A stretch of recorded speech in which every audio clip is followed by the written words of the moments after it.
Hi guys, I am Vivek Singhal from tradingwithvivek.com।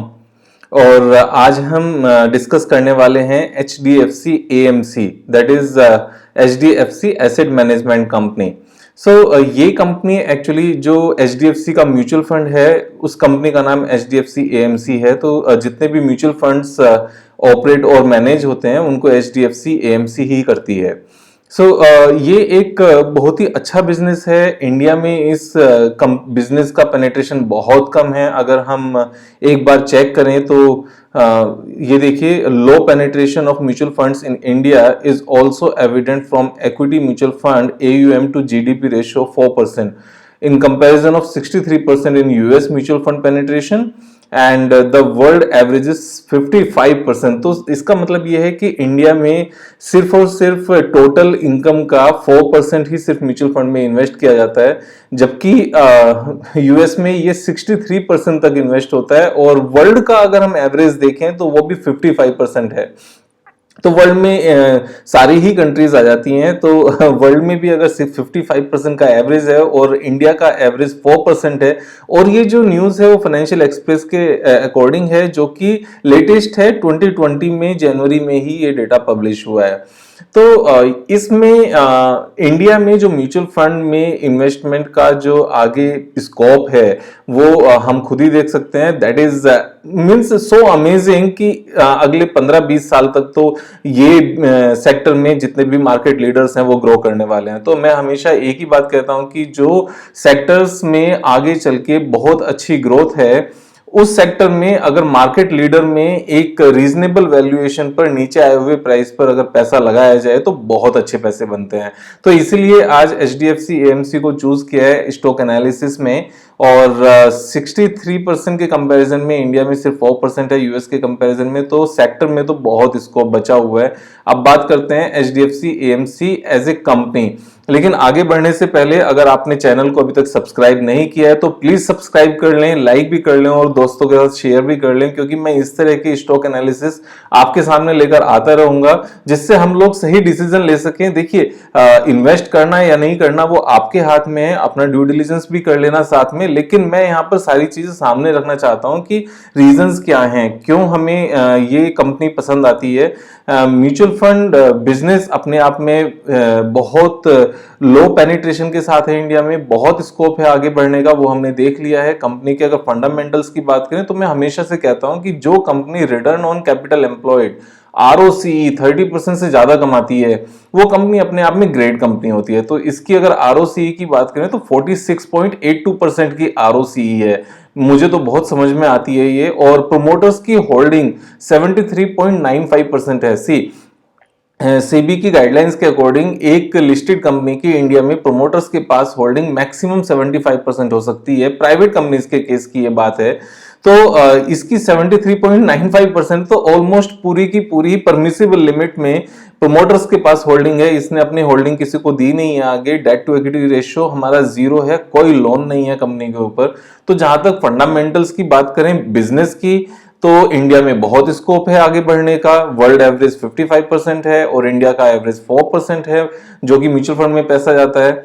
दूसरा, अगर बात करें इसकी कंपनी की वैल्यूएशंस की, means fundamentals of the company की, कंपनी की मैनेजमेंट कितनी अच्छी है, तो 46.82% रिटर्न ऑन कैपिटल एम्प्लॉयड है, अपने आप में सुपर्ब है। प्रोमोटर्स के पास सारा होल्डिंग है। मार्केट में कितनी होल्डिंग अब हम देख सकते हैं, मींस 26.05% सिर्फ मार्केट में है। और वो मार्केट में भी म्यूचुअल फंड हाउसेस के पास या बाकी ग्रेट इंस्टीट्यूशंस के पास होगी।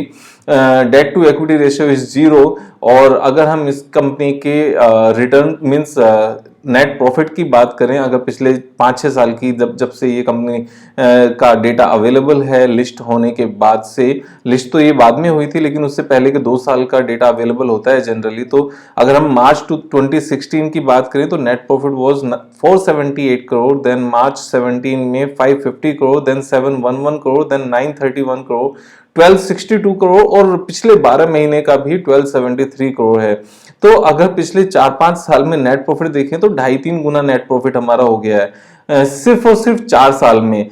तो जब कंपनी के पास इतना बड़ा स्कोप हो कि 4 साल में अगर 2.5-3 गुना नेट प्रॉफिट होता है ना, तो शेयर प्राइस उसका सेम वे में फॉलो करता है। और जब इसमें अगले 10, 15, 20 साल तक कंपनी के पास इतना बड़ा स्कोप है, and this is the market leader in this industry, mutual fund industry में ये मार्केट लीडर है एचडीएफसी एएमसी। हमें पता है एचडीएफसी ग्रुप कितना अच्छा ग्रुप है, तो यहाँ पर उस तरह के डाउट्स भी नहीं होते। सेक्टर बहुत अच्छा हो गया, कंपनी बहुत अच्छी हो गई, और उसके फंडामेंटल सेक्टर के भी अच्छे हैं, और कंपनी के भी फंडामेंटल्स हमने देख लिए हैं। नेट प्रॉफिट हमेशा से ग्रो कर रहा है, एवरी ईयर ग्रो कर रहा है, और कंपनी की जो एफिशिएंसी है वो हमने चेक कर ली, return on capital employed, return on equity, और promoters holding and debt to equity ratio, ये सब कुछ अच्छे हैं, तो यहां कोई डाउट नहीं है। अब बात करते हैं टेक्निकल्स की कि इसके टेक्निकल्स क्या कहते हैं।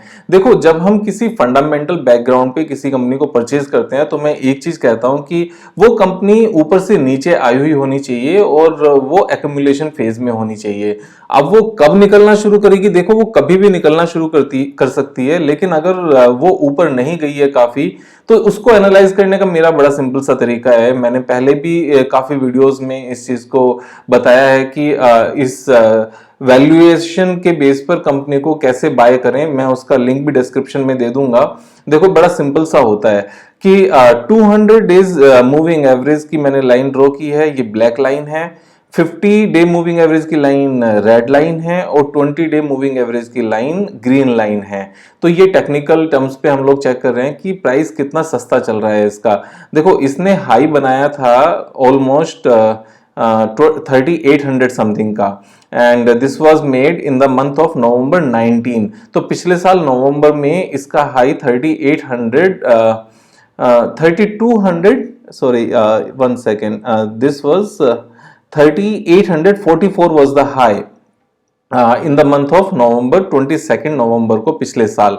उसके बाद से कंपनी नीचे आई और फेब में ये पेंडेमिक के साथ नीचे आ गई। उसके बाद में ये पूरा का पूरा सिर्फ और सिर्फ एक्यूमुलेशन ही है, लगातार यहाँ पर बाइंग ही होती जा रही है। अब मैं ये कहता हूँ कि जब कंपनी का 200 डे मूविंग एवरेज सबसे ऊपर हो, उसके नीचे red colour line 50 day moving average है उसके नीचे हो, और उसके नीचे हमारा 20 डे मूविंग एवरेज हो, और उसके नीचे प्राइस हो, और ये कंपनी सेक्टर वाइज भी ग्रेट हो और अपने आप में भी ग्रेट हो, तो इससे अच्छे वैल्यूएशन, इससे सस्ते वैल्यूएशन पे कंपनी नहीं मिल सकती। देखो, वैल्यूएशन का मतलब पी रेशो से आज की डेट में तो बिल्कुल नहीं होता। जो कंपनी 4 के वैल्यूएशन पर होती है, 4 के पी पर होती है, वो और नीचे रह जाती हैं, और जो महंगी होती हैं वो और महंगी होती चली जाती हैं। इस चीज को मैंने पिछली वीडियोस में डिस्कस भी किया है।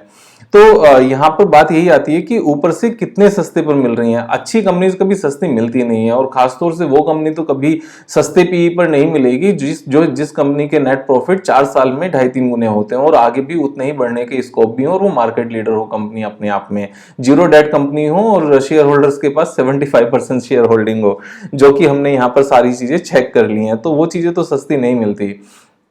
तो यहां पर अब एक चीज अगर हम और देखें, पिछले 5 दिन में क्या हुआ है। पिछले 4-5 दिन में मार्केट काफी डाउन भी गई, और सेम लेवल पर अब आज मार्केट ने थोड़ा सा कंसोलिडेशन दिखाया है, स्टेबल हुई है, लेकिन पिछले 5 दिन में सिर्फ और सिर्फ एक्यूमुलेशन हुआ है। 5 ग्रीन कैंडल्स हैं छोटी छोटी, सेम रेंज में, सेम लेवल पर, और ये सेम लेवल हमें नजर आता है लगभग अप्रैल से लेकर अब तक, और ये लोवेस्ट लेवल है इस रेंज का, जिस रेंज में मार्केट में इस शेयर ने ट्रेड किया है। Highest range is this 27-2800, lowest range is 2400 around, और यहां पर आकर ये सपोर्ट भी ले रहा है इस लेवल पर।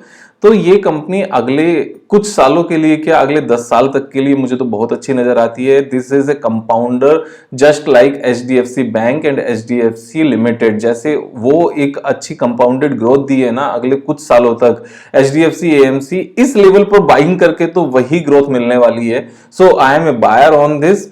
आप एक बार अपना मन बना के, अगर आपको अच्छा लगता है तो इसमें बाय कर लो, अपना ड्यू डिलिजेंस कर लेना, सिर्फ मेरी बात पर मत जाना। लेकिन हमने यहाँ पर सेक्टर भी देख लिया है कि सेक्टर में कितनी ग्रोथ बाकी है, इंडिया में कितना लो पेनिट्रेशन है, हमने कंपनी की मैनेजमेंट की एफिशिएंसी भी चेक कर ली है, हमने कंपनी की प्रॉफिटेबिलिटी की पावर भी चेक कर ली है, और हमने इसका टेक्निकल्स भी देख लिया है कि कितनी ऊपर से नीचे आकर यहाँ एक एक्यूमुलेशन फेज में ट्रेड कर रही है, और पिछले 5 दिन में क्या हुआ है, और उससे पहले भी यहाँ एक्यूमुलेशन ही है, लगातार लो एक छोटी सी रेंज में फंस के। तो I am bullish, I am bull on this, I am very bullish. आप एक बार देख लेना, सब्सक्राइब जरूर कर लेना चैनल को, क्योंकि मैं आगे भी इस तरह की वीडियोस लेकर आता रहूंगा। लाइक करना, प्लीज सब्सक्राइब करना और दोस्तों के साथ शेयर भी करना। I am Vivek Singhal from tradingwithvivek.com। Happy trading, happy investing. Thank you so much.